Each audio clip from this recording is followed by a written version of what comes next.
The gentle path to independence is when you have your parents there to help you. But not everybody has that. If you clicked on this video, maybe you don't have that, or maybe you don't fully have that. This video is for the boys and the girls who don't have their parents, like, at all. You're gonna have to be your own safety net. And there are some minors who do have their parents, but in the way that they should be showing up, especially in your transition from adolescent to adult, they may not be there. This is for those young adults who want to gain control of what's theirs secretly, because if their parents find out, here's the other thing too, it means that they're gonna take that control back without you being able to do anything about it.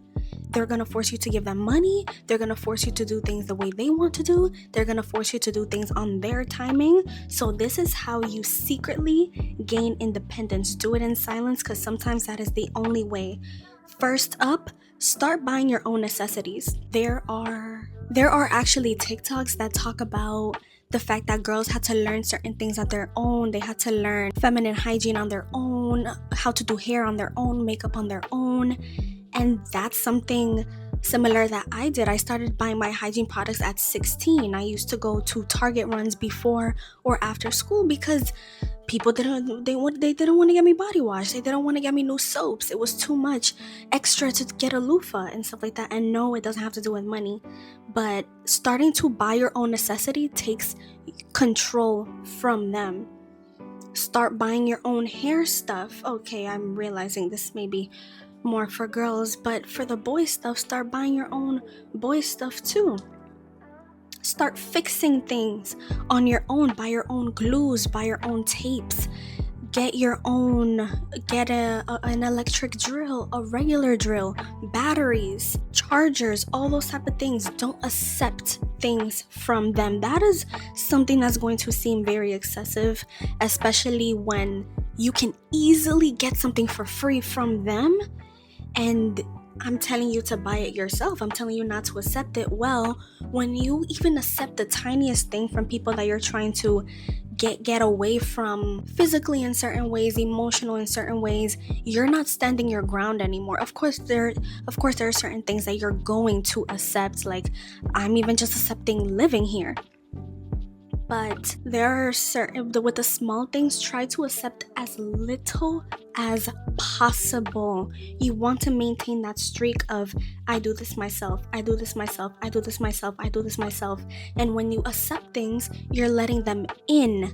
Now, if you care about this, now they have the power to say, but I did this for you, but I did this for you. Oh, but when I offered this to you, you said yes. You said yes to this. You let me buy you this. You let me do this for you.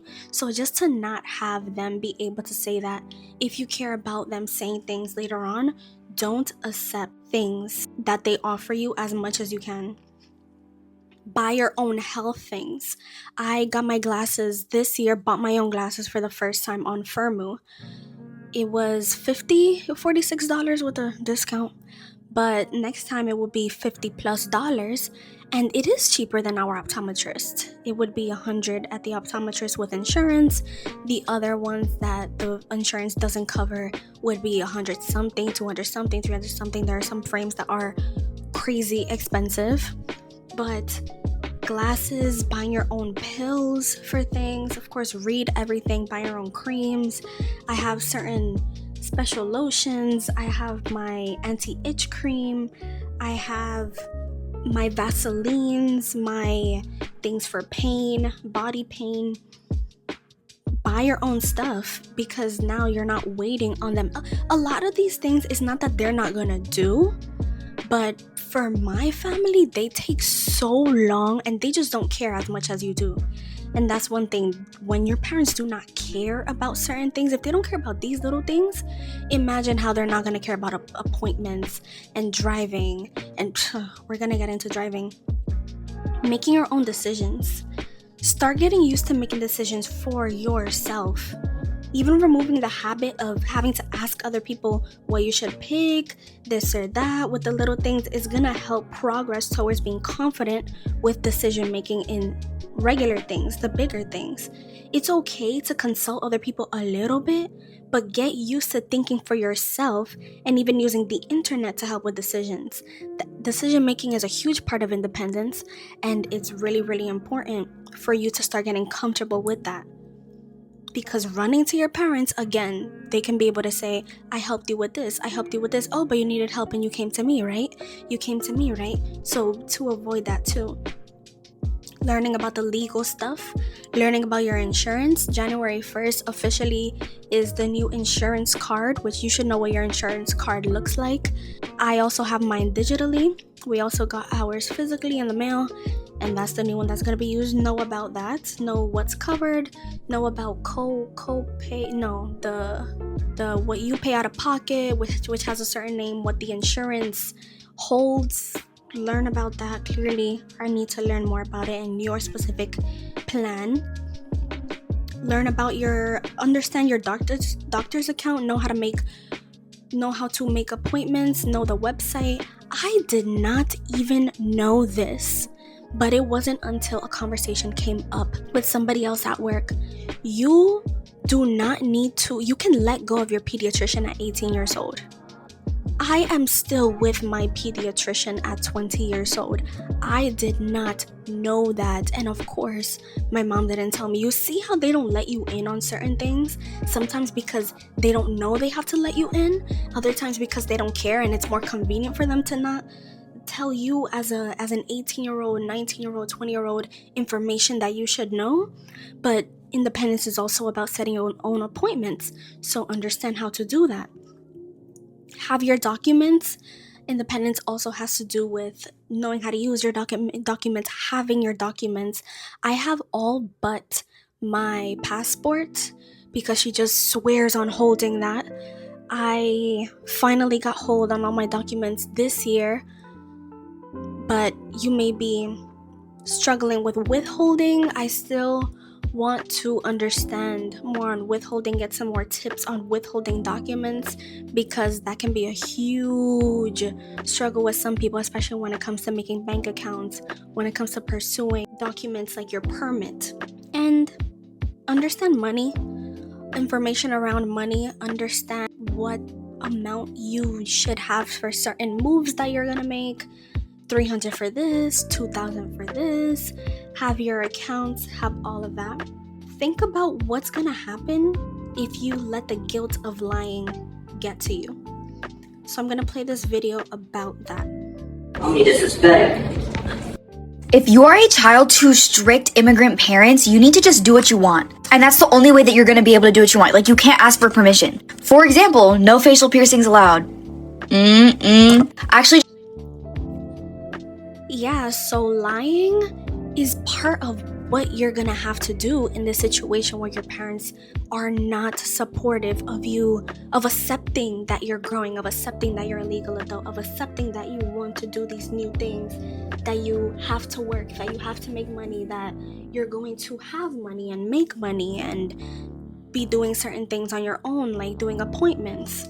Learning to drive. Some parents are extremely unsupportive of that. Some because of being scared of letting go, which honestly, if that's what let go means to you, why didn't you do more to create an emotional relationship with your child? But whatever. And others because they're truly unsupportive and they are just so a lot of what you're going to have to do is going to include lying, and understand that it is necessary and let go of the guilt.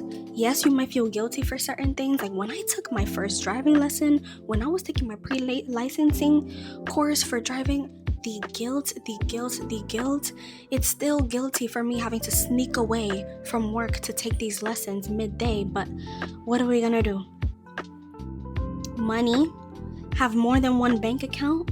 When it comes to being independent and silently moving, you might need to have 2 banks, 3 banks, a secret debit card somewhere, a secret credit card somewhere, stashing cash somewhere, because if they know about certain money, and I know that there are parents out there who force their kids to show them their bank account balance, it's going to be a struggle to hide that if you don't have more than one. It's easy to open a Chime checking account, open an Ali Bank checking account, Capital One checking account, what else? Sophie Bank. I'm looking into Sophie Bank. That one might actually be good. But do that. And of course, second incomes is also the way that you're gonna fund that. Jobs, work from home, remote jobs, freelancing jobs, those are going to be your second income, your third income, fourth income if you can. And they don't have to be another 9 to 5. It can be a short one. It can be little gigs here and there, short projects here and there, and that's how you get an extra at least $200 a month. When it comes to a car, because becoming independent does have to do with being able to drive a lot of times, especially depending on where you live. Once you turn 18, and I didn't even think of this, take your pre-licensing course online. For me, it was $40. Other places might cost $50, $60, but try to get $50 or less. They're available online, they are available in person, and they are going to have to be in person, at least in New York City if you're a minor. But if you're an adult legally, you can do it online. It says 6 hours, it says 5 hours, but for me it took like 3 hours. I'm actually gonna put a clip of when I took it. And what else about pre-licensing courses? Oh, some do exams at the end. Mine didn't do an exam at the end. $40 and no exam. Boom. And then you're gonna learn the stuff as well. You know the stuff from the permit, and then you also know the stuff from your secret driving lessons that you're gonna take after this. So the driving lessons can be done even before you get your pre-licensing course. Some places will ask, do you have your pre-licensing certificate? Some places won't ask. So get those secret driving lessons. It's gonna be hard. Obviously, if you can't leave to go see friends and leave to shop and eat out, how are you gonna do this? But it took me 2 years, more than 2 years, to finally end up doing this, and that was through job processes and stuff. I took those days to make my appointments for my first 4 times. And then after that, now that I have a job, I've been doing the rest. I have a couple left to do in January, and then we'll see what goes from there. Extras would be meeting people. A lot of people move out fast and secretly when they meet a significant other, when they meet a friend, when they have friends that help them escape or stay over for a little bit while they find a new apartment. Meeting people who teach you to drive for free. Meeting people who can get you certain things because they're of age and you're a minor. Or just they have connections for this transition. They could be your second parent, the parent that you don't have emotionally for these things. Programs for youth can also give you free things. Some people get their driving lessons through programs. Some programs for youth, some regular programs. Some people get put into positions where they learn other things, get certain certifications, certain licenses, and that is absolutely amazing. There are more tips. Comment your tips on how you have started your independence in silence, questions that you may have, things that you're doing right now at 17, 18 to start your independent journey in silence because your parents are just not there for you, or you know they're not going to be there for you and you're doing things ahead of time. Some of these things are going to be excessive. Some of these things is going to feel like, oh my God, I can't believe I'm doing this secretly. I can't believe I'm paying all this money, because some things are going to cost more money when you're doing things in secret. When other people my age or even younger than me are having their parents to do this and they don't have to hide it. They don't have to have this anxiety while doing these things. They don't have to speed run these things. It's going to feel awful sometimes, but we just got to get through it. Our 21-year-old selves are going to thank us. See you in the next video.